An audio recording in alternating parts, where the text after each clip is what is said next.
listening to the Monthly Social here on YouTube. If you haven't already, please click the subscribe button. It would mean the world to us. All right, hope you enjoy the rest of the show. Take care.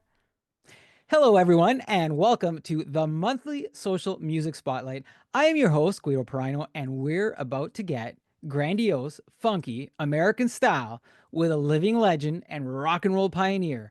From the state known for having the longest freshwater coastline in the USA, Michigan, he's some kind of wonderful. Oh, darling, take me closer to my home. He is Mark Farner. Mark, thank you for being here. How you doing? Guido, great to be here with you, buddy. Right on. Listen, we're gonna talk about some roots, and I know Flint, Michigan, has some endearment to you, right? You Yes. started out in Flint, but I don't know that you're located there right now. Where are you located? I'm like 200 and some miles north of Flint. I'm 35 miles south of the bridge that connects the upper and lower peninsulas. We call it the tip of the mitt, but I am a troll because I'm under the bridge, dude. the the mighty Mackinac, Yeah, right? dude. Absolutely. The mighty Mac. Do you go to Mackinac Island? Yes, I do. I still love to go there. Yeah, it's beautiful, eh? The Grand Hotel. Yeah, man. And I kind of, I'm a farmer at heart, so the horse shit does not bother me. There and if nobody's ever been there, he's not lying. There, there's a lot of horse. There's the Right? smell of that fudge. Oh my God, what a combination. No, so if folks don't know, it's like if you go to the island, there's no cars, right? And so everybody gets around by horse and buggy, and the taxis are horse driven taxis, right? Or horse driven carriages. Absolutely.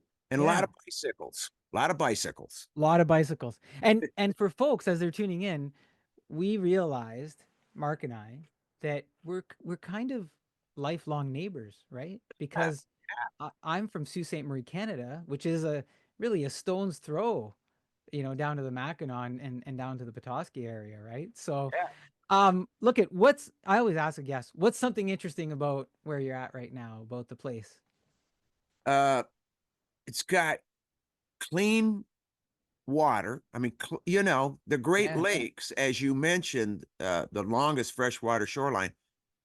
I love it because it reminds you of the ocean if you went down to Petoskey and looked out across the bay, yeah.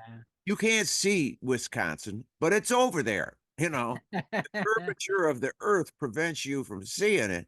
Yeah, But the best part about it is no salt. right. Yeah, Clean fresh water, eh? man. Yeah. Yeah, I feel you. I feel you there. Look, we're gonna get into a lot of music talk here, and I want to start with something. I'm gonna start with some Grand Funk, because it's the foundation of the house. We got some fans that are gonna be listening, and they Yeah. want to hear about a few things there. And I'm gonna hit hard here. I'm gonna start with this, and I'm gonna ask you this. Look, I know Don and Mel are still touring together. We know you're touring, and I'm excited. We got the album. We're gonna talk a lot about that. We're gonna talk about the new music. Thank you. Um, but I gotta ask this. You know, the Eagles said when hell freezes over, and Guns N' Roses said not in this lifetime. And just recently, Nolan Liam Gallagher of Oasis announced that they're back together and they're going to do a reunion tour as well. So outside of you saying it's got to be the other guys who want it, would it ever happen for a GFR reunion? I'm not preventing it, brother. Right on. I have been trying. I've been asking those guys, telling them, listen, we're still all sucking air. There's going to come a time when one of us is going to check out, and then it will be the impossible dream. But as long as we're still sucking air, we could make some fans very happy if Yeah. we went back out as the original trio. And I have been for 20 some years. I've been trying to get those guys, but I think it's a lot like if a couple gets divorced, try to put them back together. You know, it's like, ooh, it's kind of dicey. So I don't know. Well, I've heard the rumor has it, Guido, that the other side that Don said never. So that's well, we're gonna listen. We're gonna Don, Mel. We want it in this lifetime. We want hell to freeze over. We want all that stuff to happen. So if it yeah. can happen, but listen, tell me this: if you were hypothetically, if you were to get together, what would a Grand Funk Railroad tour? What would you think it would look like or sound like right now? Oh man, I I'm still singing the songs in the same keys, brother. I'm still playing, still running around the stage. I'm 76 now, as of the 29th of September, and I feel great. I think you know because there's only three guys in the world that can make that noise. Yeah, You know, it's got to be that recipe. It has to. It's got to be that cake, buddy. It's got yeah. to be those three, and I believe it would rock. Yeah, I think so too. It would rock. There's a lot of fans out there that would say it would rock too.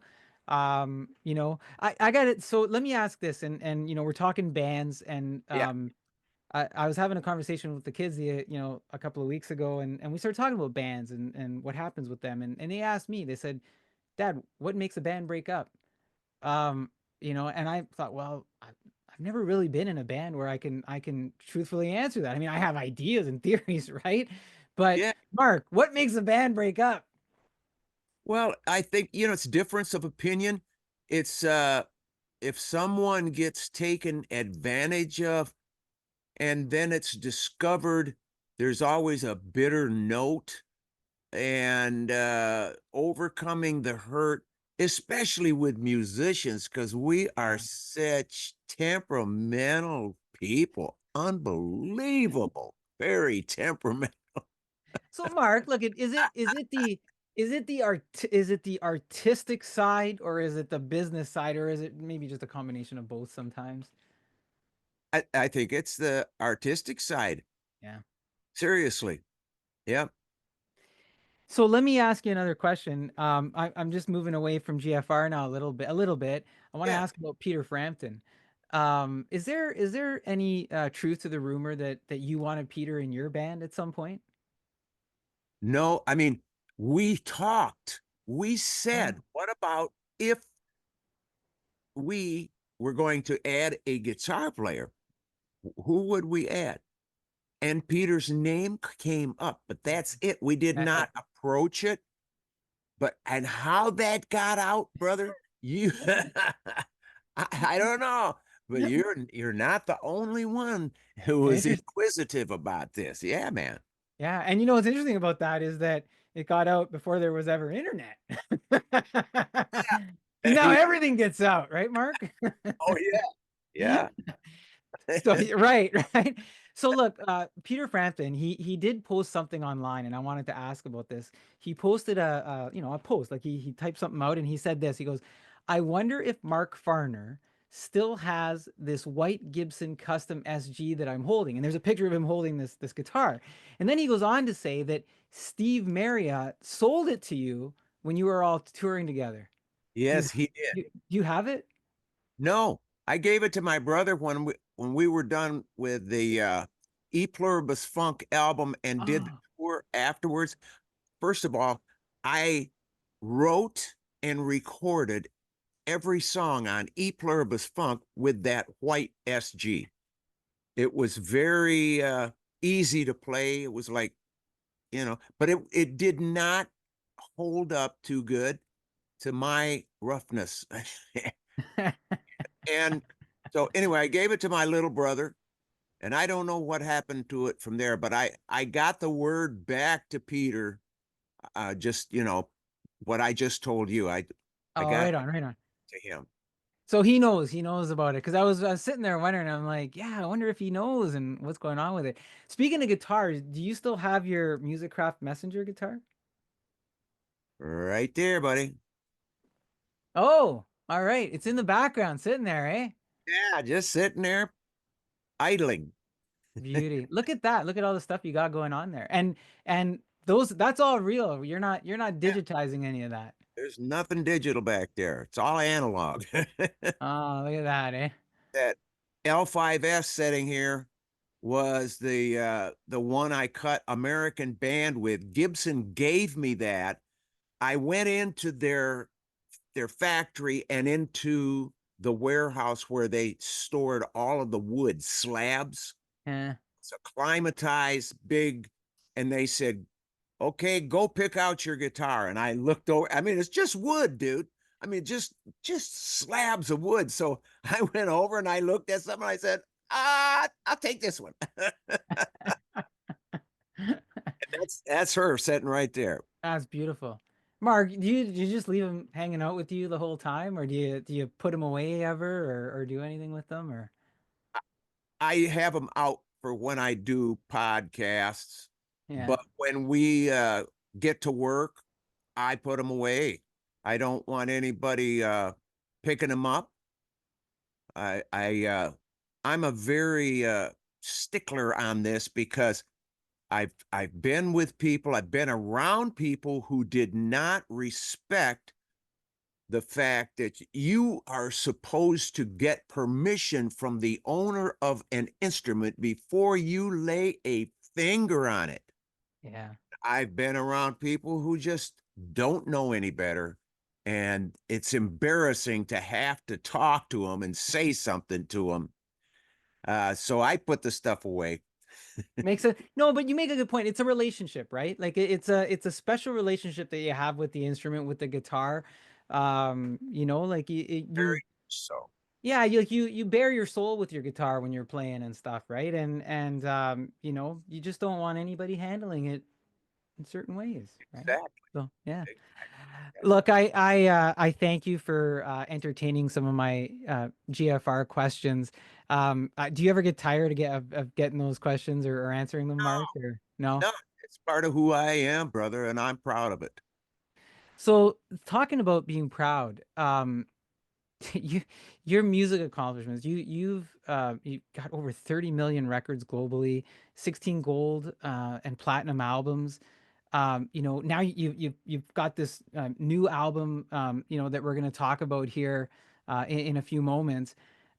You've touched people with your music for all these years, and you're going to touch them now with this new album in a different way.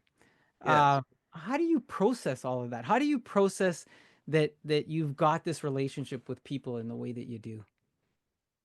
I because I never wanted uh to allow my head to get blown up like some people that I saw when I first got in the music industry. I was 20 years old. Mel was 19, Don was 20, I was 20 when we had our first million selling album.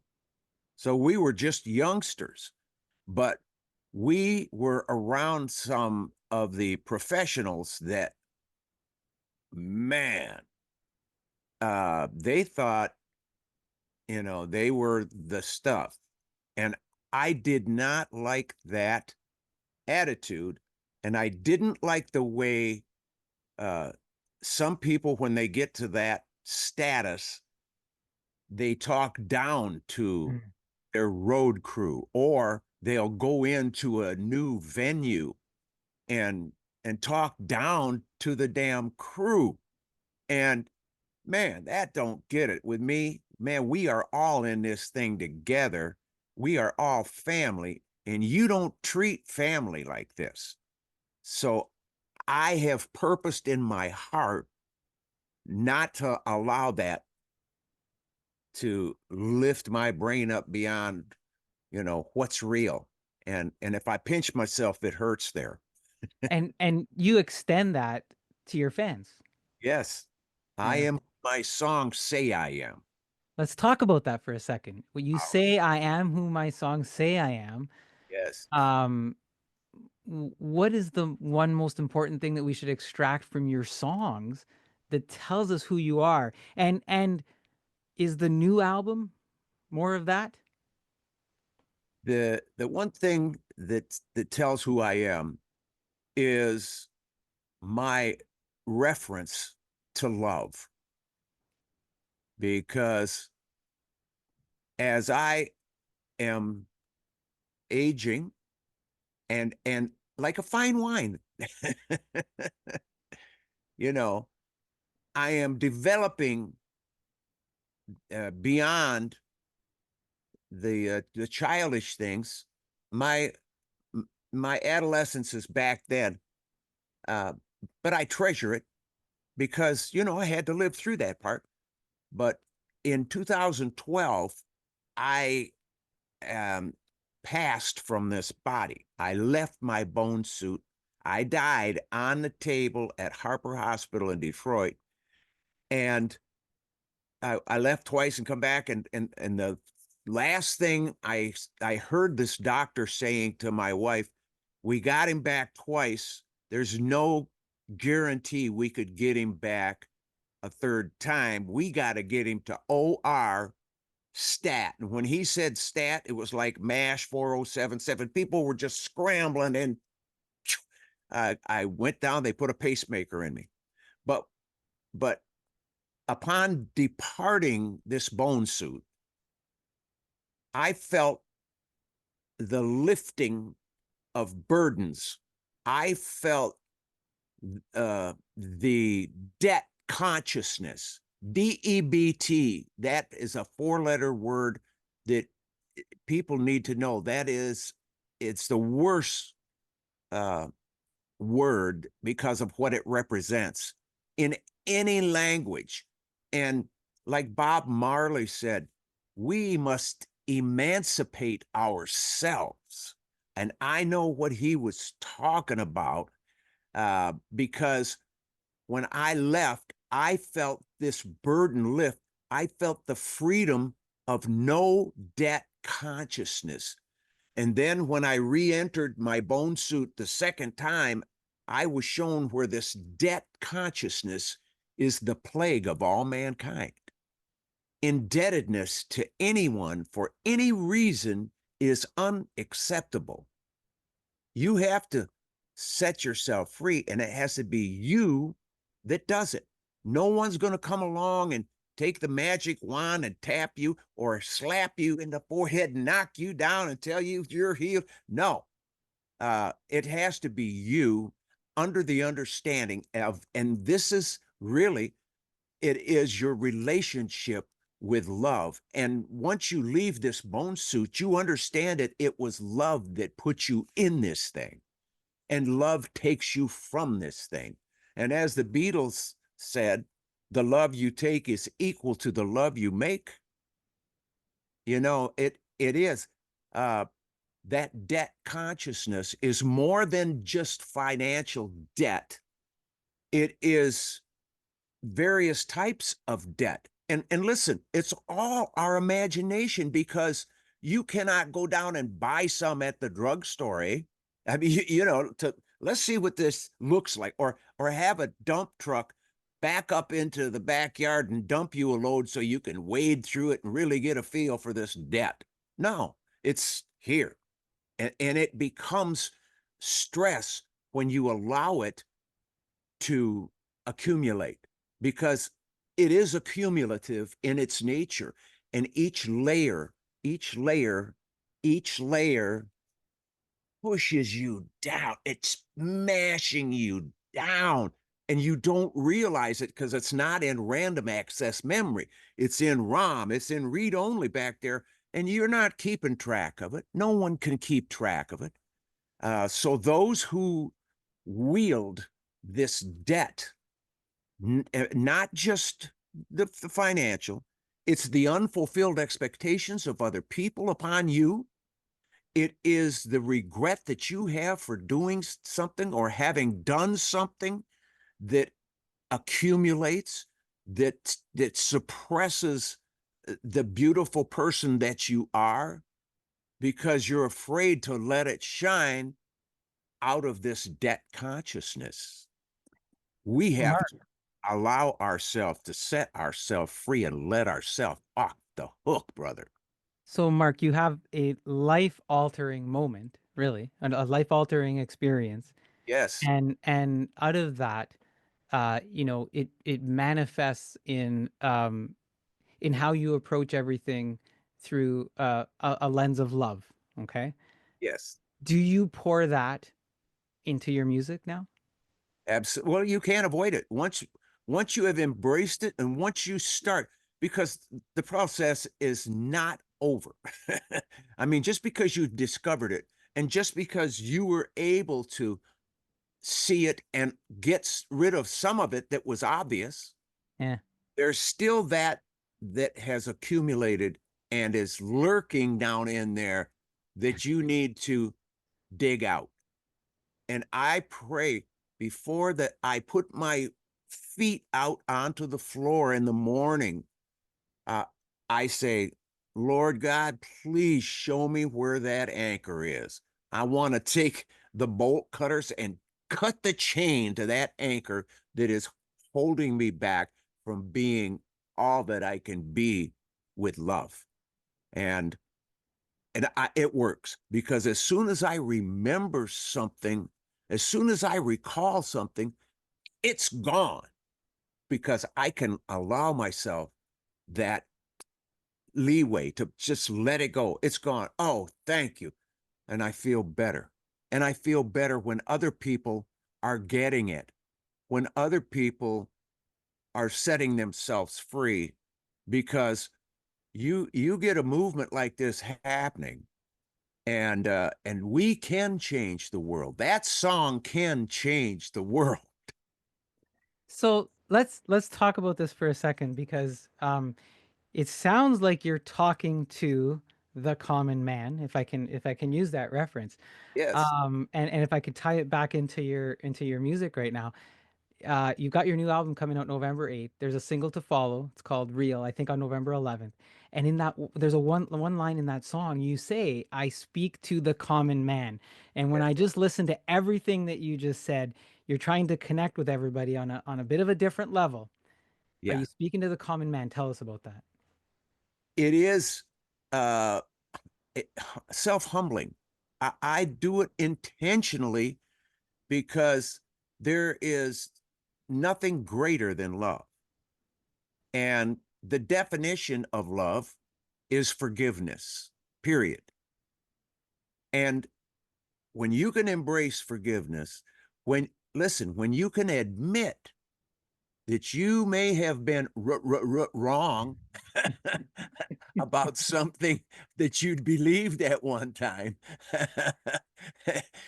you're getting better. You're healing, and and that is uh, in this world that we're living in today. Uh, People are, you know, they're just gullible. They're innocently gullible to what they hear and believe. But whether it's right or wrong, once a person believes it, getting them to see Yeah. and confess that they might have done something wrong is a very difficult task. Nobody should be in charge of bringing that out except the person themselves. No, nobody's wrong anymore anywhere, Mark. Don't you know that? Yeah. Just like, when folks used to go to prison, they'd say, everybody's innocent here, right? Now, nobody's wrong about anything. That's what Right. I've learned, right? No Um, problems, all solutions, only solutions. right. Is your new song real? Is it meant to be a bit of a freedom anthem? Yes, yes. And when I speak to the common man because those who have lifted themselves up, those who I've talked about when you ask me, and I appreciate that. I appreciate you knowing enough and you being in tune enough, and uh, you you are actually, you know, diving into a little bit of an emotional place of in a human's heart here. So this is good. It's good for everybody because then, you know, it, more people can get a hold of that. uh, when you bring it down and you're not trying to lie to somebody, you're trying to reveal a truth to somebody, and you say it. I think because it is a truth in you, then that person, they will get it. They hear it in your voice and they will get it. And it's not like con men can't put something in their voice and convince people of a lie, but I'm not a con man, and love will bear my witness. Well, and that and it seems you live by your words through your music. You've contributed to the Veteran Service Foundation. You've worked with Soldiers Against Suicide Awareness and Prevention. You also do something called Bikes on Bricks. You do other community support events as well. Um, Now, I know this is rooted in love and in how you're approaching life and music. Do you have a personal interest in veteran support and some of these other causes that you are, sharing that love with?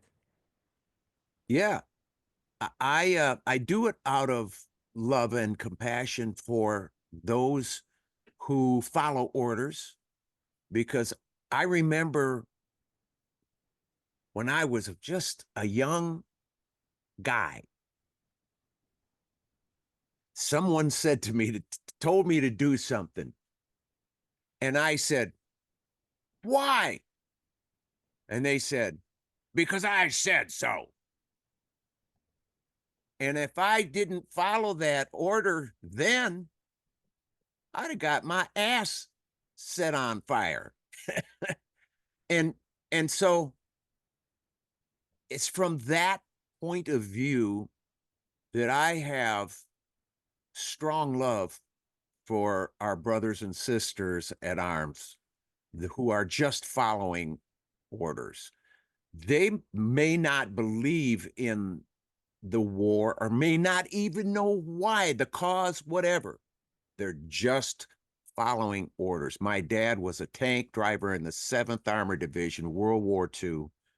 He returned alive with 4 Bronze Stars. He was in 4 major battles and made it through. My mother was the first woman in the United States to weld on Sherman tanks at Fisher Body in Flint, Michigan. So it is in my background. All my uncles were all in the service, and I have a place in my heart for the veterans, for those who are active duty now. And when we pray, we include our brothers and sisters because of this love we have for them. Yeah, our gratitude goes out to all service men and women for all that they do. And Mark, thank you for continuing to care about others. You know, through your own self, but also using your music to help do that and provide advocacy for that. Look, speaking of the music that you do now have coming out, it's new, but the album name has some familiarity to it. It's got some roots in your past. It's called "I'm Your Captain, Closer to My Home" or "Closer to Home." As you forge forward with Mark Farner's American band, why do you keep some roots in the album title and keep it as the lead track? Because Closer to My Home was a song, Closer to Home, sorry, was a song that I played for. And then when we named this album Closer to My Home, I wanted to get more personal. My home. Right. Yeah. And when I pet my cats, I say, "You're my kitty." I wanted to be personal, So this is a recording that is done out of love for that, because it was a God-given answer to prayer when I prayed for a song that would reach and touch the hearts of those that God wanted to get to. The "I'm Your Captain" was the song that I got in the middle of the night. Now I'm playing in 4/3/2.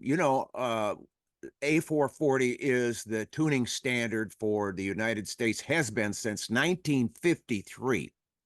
But prior to A440, it was A4/3/2. Count backwards from 4. 4, 3, 2.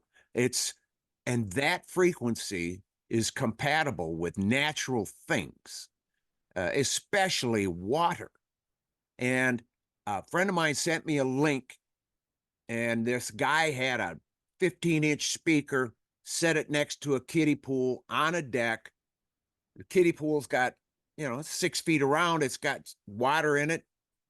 He's got a tone generator and an amplifier. He hits in A440, he hits A2 at 125 decibels. And of course, 90 decibels is the threshold of pain. So we're way past pain. And this is chop. There is a storm on that little kiddie pool. It's frothing up. There's foam, waves, chop. It's just going crazy. He shuts it off, tunes to 432, hits A2 at 125 decibels. It's flat like glass. It's compatible. The frequency, this range, 432 hertz, you tune to 432, you will feel better. I had the Happy Together tour. We were out on tour. I said, you guys, let's tune to 432. And I explained why. And we did. And they swore that everybody was happier. Well, I think it is. I saw the visible evidence. The 440 it's smacking us. 432 is loving us. It's loving us. So I hope that this song not only refreshes those veterans who heard it long ago, but it refreshes everyone who needs a little love, needs a little genuine love, needs a little stirring of the heart, stirring of the soul, with something that will coddle and love and embrace your heart, something you can trust. I was gonna ask why you re-recorded it, but then everything I just heard, like I wasn't expecting that depth of of an answer. Which I'm learning stuff here as I'm listening to you. And Awesome. now I'm intrigued by A432. Awesome. Hey, we learn things here. That's what we do. Um, so look, we talked a lot about love. We talked about, your path on how you're doing this and why you're doing this. And that's the single. Um, why this record? Why right now? Because it has some very definite connections with our current state as a world that has been lied to, and many people bought into it. But as I referenced, it's hard for somebody to confess, and it is just part of the human condition. I get it. Pride, the ego. We don't like to say we were wrong, but it has to be said. Uh, there has to be a reflection. And this is not like a punishment or calling people out or anything else. All this is just a reminder uh, that we are all here together. We should all be pulling together. And I do admire Bob Marley's phrase of, you know, you're the one that has to set yourself free. It has to be you. And So the message here too for the new record is, yeah, folks, this is all American. This is all America. That's why you're doing it right now, to it, reach out to the entire country. Look, I understand you worked with Mark Slaughter, who produced the new oh, album, yeah. Closer to My Home. What brings you and Mark together, and what made him the right fit for this album? We were at Rock and Roll Fantasy Camp in New York City. We were both doing the camp together as the professionals, uh, counseling with those people who came to camp to learn and to play music, jam with people that are their idols, because we were. I mean, Yeah. those people just told us how that we influenced their life, and we changed their life with our music. So we're at Rock and Roll Fantasy Camp, and David Fishoff came to me, and he says, "Listen, we got an opportunity here for you, because uh, I can't even think of his name right now. Uh, it wanted us to come over and play on his show. Howard Stern wanted us to play "I'm Your Captain" on his TV, radio, the whole.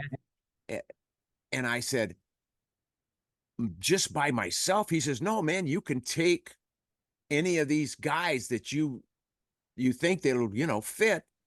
They all know your music. So Kip Winger on bass, Sandy Gennaro on drums, Teddy Zigzag from Guns N' Roses on keyboards, Bruce Kulick on acoustic guitar, Mark Slaughter on second guitar, me on first guitar, and we went over there and played "I'm Your Captain." And Howard Stern had this biggest grin, this smile, all of his teeth are showing. He just loving it.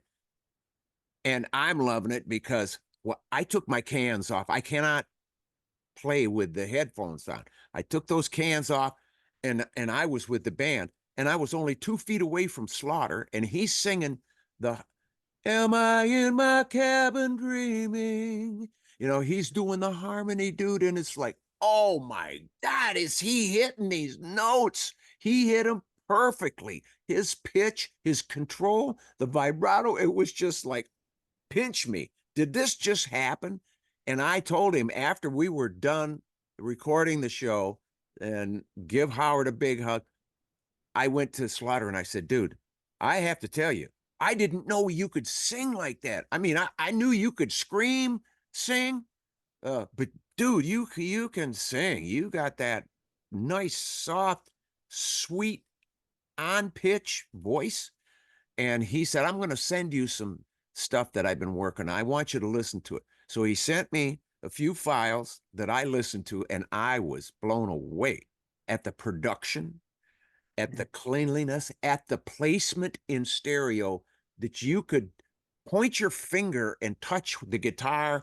The bass was over here. The things are just, you can hear everything. It's not stuff stepping on each other. It's all beautiful. And I call him up and I said, wait a minute, who did the production? He said, I did the production. I went, you're kidding me, man. That is so great. How did you get that to separate like that? I mean, he said, listen, I want to make you an offer. I want to produce you. He says, I've loved you. I've loved your band. I love who you are. And I think we could work together. And man, when he said that, it was like my humble heart was just leaping for joy, because I knew that if we could work together, it was going to be good. And it took us 2 years to get it done, because he's still a touring musician. I'm still a touring musician. And, we go out for a couple of weeks, come back, and he's out for a couple of weeks. So it was like, and then we'd hit, and I'd be in the studio down in Tennessee at his studio, and we did all of our best work. I believe we did our best work face to face, person to person, along with the dogs and the cats. and uh you know we did a little bit of the where you do a file, like I would be here in Michigan, and I would play some slide guitar, and I'd send the file, Dropbox it to him. He would pull it out of the Dropbox, drop it into the DAW, put it in the mix, and we're good. So to work with him, uh because we're both part Native American, we do have that in our blood, and that part of us is devoted beyond words. Uh, I love him like like a brother. like he is family, and he is a humble man. In spite of how talented he has kept himself humble, and he is very well thought of in the music industry. Everyone says the same thing about him. And for me to have had him for my producer, brother, I am the most grateful man, because the love is obvious, it is apparent, and his professionalism uh, is there. It's in the grooves, Guido. I think you like Mark Slaughter. I think that it sounds like you really like him. Yeah, I love it, man. Look, were you and this is so cool to hear all of this and to learn more about Mark as well. Were you a big fan of his music before you met him? Or I, before you met him this time and kind of started working a little more closely together? I didn't hear a lot of his music. I did hear the one about him, singing about Yeah. his mother and his past. I mean, and the background vocals and the whole production of that song, man, is so haunting. Uh, and it's emotional. It Yeah. caught that part of my heart, and he has that ability. He has that ability, uh, and he used it on my record. I'm telling you, man, I am so blessed, dude. I've had the privilege, and I'm going to say this later on in the show too. I've had the privilege of hearing the songs. It's a solid record, man. There's those songs are crisp. They're really good. Do you do you differentiate now though between Mark Slaughter the musician versus Mark Slaughter the producer, or do you really see it as one entity? And it sounds like you guys are really meshed together with that entity. That's it. It's one entity. He does happen to have the producer, not only uh, the ability to mix and place Yeah. songs where they need to be, but he speaks to me from his heart and tells me, "Move up. I want you to I want you to own this song. I want you to just grunt, say a little, just between the words right there." And man, I feel him. Yeah. I know exactly what he wants now. We communicated like this very intimately, and I uh, at the right spot. Some of the best productions end up happening because of the relationship that you have while you're producing, while you're working on the music, while you're together. And now that you're telling me this, having listened to the songs, and I hope people are getting excited about it because I'm excited about it. Now that I know this even more, I have to go back and start listening to them again because as I'm thinking back, I'm going, oh, okay. I can see, it feels deeper now that I know that. All So right. greasing things up for folks. Look, is it important for you to maintain the American brand identity outside of the musical reference as you tie yourself back to country on this album? Absolutely. Yeah, It is because uh, everybody wants to be free. Our Constitution, we got a good Constitution if we get people to adhere to it and quit trying to use it for toilet paper. Uh, we have a good Constitution. It's very considerate of the individual. And that being an American, I wish everybody could be set free. And before I go into the song American Band on stage, I tell people, listen, I'm not a Democrat. I'm not a Republican. I'm an American. And the song starts, boom, bop, bop, bop. I mean, dude, it brings down the house. We all want to be free. We don't want nobody messing with us. We don't want no digital enslavement from some buttwad who thinks they're higher than all of us. Just saying. The honesty and truth is awesome. Look, on the cover of the album, you have a massive American flag on a dwelling. It looks like a huge barn. Where is Yeah, that place? What's it, that structure? There it it's is. a barn. Whose barn is that? I don't know. It was part of what was submitted, and my manager, my publicist, Corey, everybody kind of honed into this one.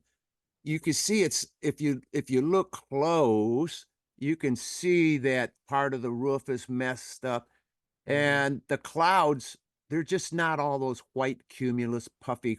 There are some dark clouds in there. It's kind of like where we're at right now. There's part of the building is falling down. It spoke to me.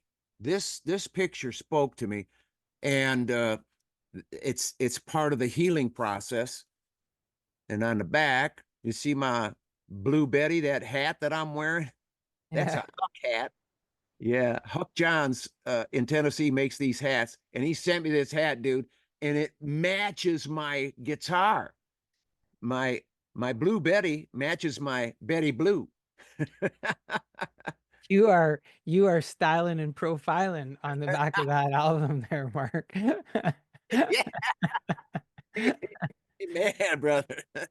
So look, we've talked about you're doing this recording. I love the album cover. I really do. It really, it does. It stands out for a lot of reasons. And like you said, and I don't want to give away too much because you gave a couple of little things. And one of the things I love, and everybody who listens to me knows, I love holding the albums. I love holding the covers. I love looking at them. Because I think when you do and you start to see some of those other things and you listen to the music, Yeah, there's a story. There's always a story. And I think that if you look even more closely, beyond some of the things that you even pointed out, there's even more in that picture. yeah, Especially we talked about Michigan, we talked about American and what your messaging is. So there's a lot more there. Um, Look, you've been around the world. You've entertained a lot of live audiences. When you sit down to make the studio album, um, is it different for you? Like, what do you do to bring that Mark Farner energy to a studio album that you bring on stage? on this particular album, I listened to Brother Slaughter, who told me how he was so moved, and he was under the influence of my writings, my songs, my heart, long before he met me, because of his love for the music that I wrote. And it was his bringing it out of me for this album. But I've had a lot of different producers. I had Frank Zappa, who was a producer, uh, Jimmy Einer, uh, who did, Bad Time to Be in Love, some kind of wonderful, Yeah. great vocals producer. Had Todd Rundgren for a producer.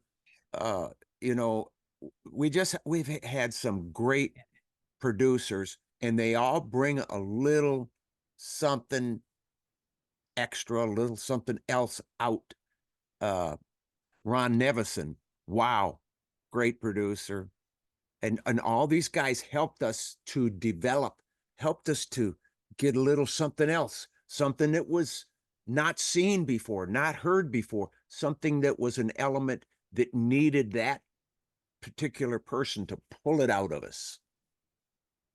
So as you're pulling this out, you pull out 9 tracks on this album. Okay. Yes. It's got a bonus track on the CD called Friends Forever. You just showed us the vinyl version. Vinyl's hot right now, man. Hot. We can see Fine. that and other merch over on markfarner.com.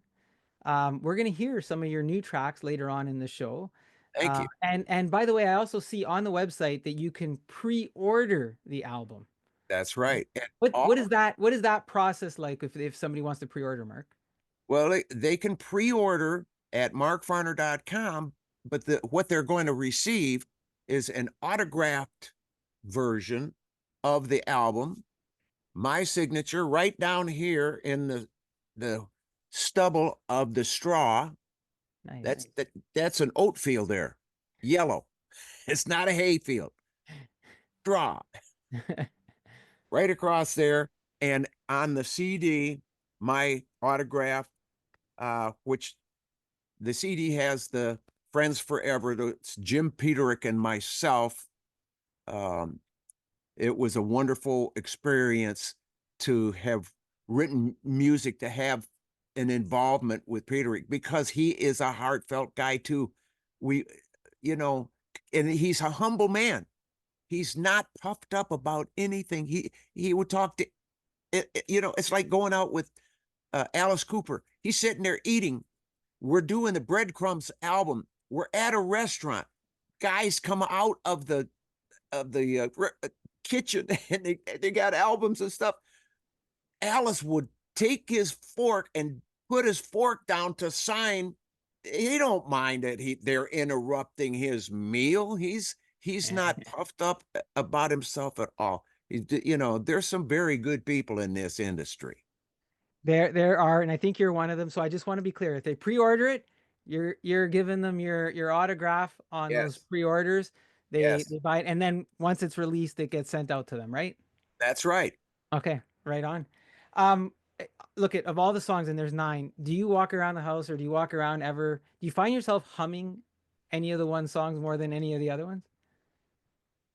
Yeah, because my son Jesse, when he passed when he was going to be 30 in 2018. He had an accident in 2010. We had him for 8 years with us. He was quadriplegic. He was on life support, and he lived here with us in the house. And I was into his room one day, and he said, "Dad, what was that song that you were playing earlier today?" I said, the name of it is Anymore. I was out with my acoustic, and he could hear me playing my acoustic. He says, I love that song. He said, that song's a hit, Dad. And that's the first time my kid ever said anything about my music. I didn't even know he was listening, dude. And he tells me that song's a hit. So, and maybe that's why it's on my mind. And part of that is because I sing about the band. There's forgiveness in that song. You know, I'm not angry with him anymore. Disappointed, yeah. Life brings disappointment, but you can't let the disappointment uh, ruin your lunch. You gotta digest life. You have to enjoy it. Let it uh, build your character. Let it build who you are in there, and let it build that love up.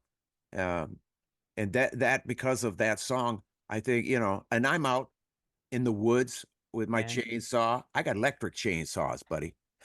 No, no smoke, no, hearing protection. I can hear the tree when it's cracking. I know when it's gonna fall.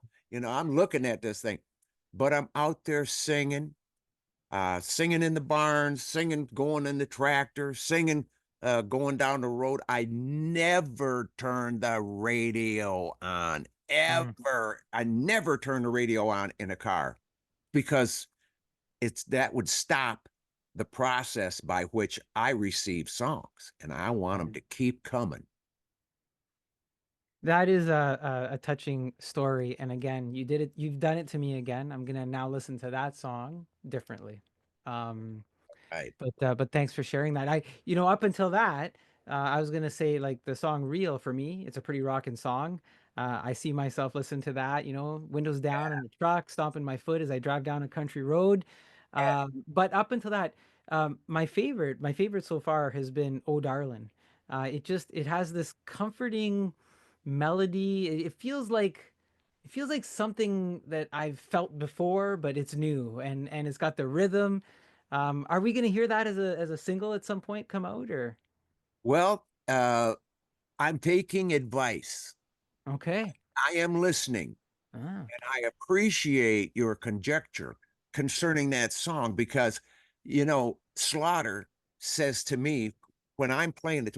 And by the way, I played that song to Slaughter years ago when we did the Howard Stern show. It was we were in the green room, and I'm doing bottle bum bottle bum ba da da da bum bum bum bum bum bottle bum bottle. And he's going, "What is that, Farner?" I said, "It's called Oh Darling." He says, "We got to do that song. I want to write that song with you." So uh, it reminded him of musically of Bad Time to Be in Love. The same kind of a, it's a R&B feel, but it's a happiness Yeah.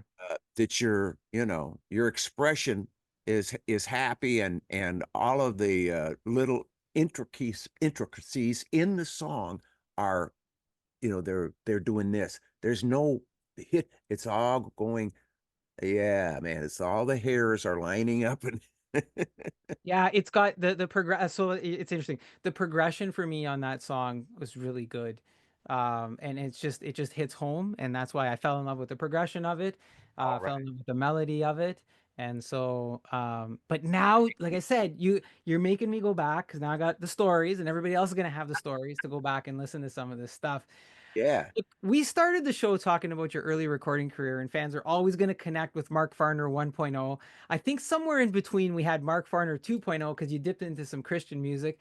If this Yes. is Mark Farner 3.0, Yeah. what do you think fans old and new will find surprising about what they hear on the new record, Closer to My Home, that's coming out November 8th? I think the fact that it's in 4/3/2, that's a very subtle difference. Every other album, all the Grand Funk stuff, my solo albums, all in American Standard 440, the tuning 440. Yeah. Uh, I think that the biggest difference is going to be the felt difference. And part of that, I am absolutely sure, is what you're feeling on Oh Darling, because it's in 4/3/2. That's a setup for you to allow it into your heart. There's nothing stopping it. Hmm. There's nothing. So it can come through. It can help you. It'll lighten your load. That's what it's all about. And Maybe to that's maybe there, maybe that's why I was liking it, you know? all right, yeah, Yeah. man. And you know that there's people that have recorded records in 4/3/2. There's some hit records out there. I didn't know it, but Crosby, Stills, Nash, and Young, Ohio was recorded in 4/3/2. When that song comes on the radio or wherever it is, when I hear that, prior to me even knowing, I always loved that song. I always loved the the reaching out that song was doing, because there was nothing in its way. It was sending a message. And so the reason I found out it was in 4/3/2, I was teaching myself that intro lick, because I like I just like the way that setup is. And now, since I learned it, we put it in the set sometimes, and it brings the house down, brother. I gotta be in one of those houses when you're bringing it down. Look, I've asked a couple of different ways. I'm gonna be spinning some songs on the pathradio.com from the album as you release singles. It sounds like you're still working out which singles are coming out when. We know that on the 11th of November, Real comes out. Yes, But everything after that, you're still kind of working out. absolutely. Yes. Okay. And thank you for your input. Yeah, no, thank you. Geez, I what a privilege and an honor that is. You've also got some shows coming up in December and then the new year. Are we planning a lot of touring the new album or figuring it out or Yes, and for figuring out, yeah, they just went to, uh, they being my agents and manager, just went to a convention where all of the buyers get together. And my manager told me, he said, man, people are loving the fact that you got a record, and we're gonna really gonna have a good summer for you. So I'm just chomping at the bit, man. My band is like a bunch of racehorses getting ready to take off, man. Shoot the gun, let's go. Is there any chance that the racehorses take you up to Canada for any shows? I hope so. I love Canada. Right on. Yeah, when I did the wall, the Vietnam Veterans Wall in 2007, it was the 25th anniversary of the wall. Not only was there American Vietnam veterans, but there were Canadian Vietnam Yeah. veterans there, and the love. Uh, man, we're neighbors, and we should treat each other like neighbors, and we should always remember the love that we do have, that we work together, and we got each other's back, man. So Well, I love to play Canada. I love Randy Bachman. yeah, Randy. Yeah, man. He's a solid dude.